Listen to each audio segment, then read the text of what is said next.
شروع اللہ کا نام لے کر جو بڑا مہربان نہایت رحم والا ہے۔ الرحمن علم القرآن، وہ جو نہایت مہربان ہے اسی نے قرآن کی تعلیم فرمائی۔ خلق الانسان علمہ البیان، اسی نے انسان کو پیدا کیا، اسی نے اس کو والقمر بحسبان والشجر يسجدان، سورج اور چاند ایک حساب مقرر سے چل رہے ہیں اور بوٹیاں اور درخت سجدہ کر رہے ہیں۔ والسماء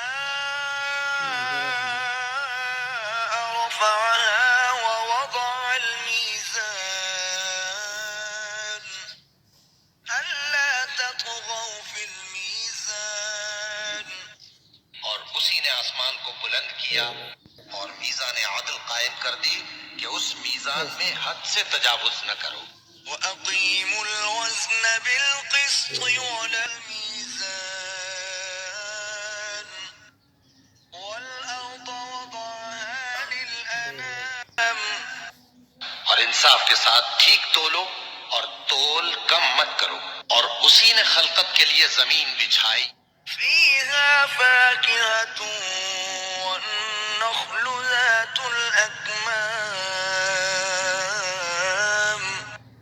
وَالْحَبُّ ذُو الْعَصْفِ وَالرَّيْحَانُ، اس میں میوے اور کھجور کے درخت ہیں جن کے خوشوں پر غلاف ہوتی ہیں، اور اناج جس کے ساتھ بھس ہوتا ہے اور خوشبودار پھول۔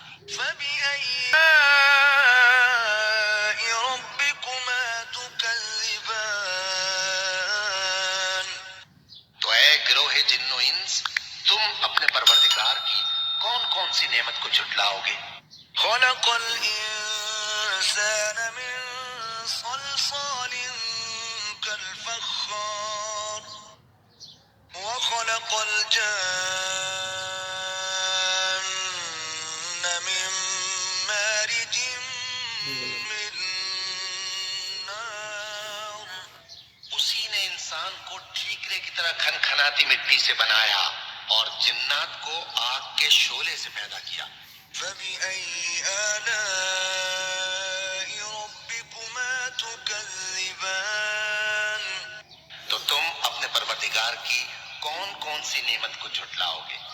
رب المشرقین ورب المغربین، فَبِأَيِّ آلَاءِ رَبِّكُمَا تُكَذِّبَانِ، وہی دونوں مشرقوں اور دونوں مغربوں کا مالک ہے، تو تم اپنے پروردگار کی کون کون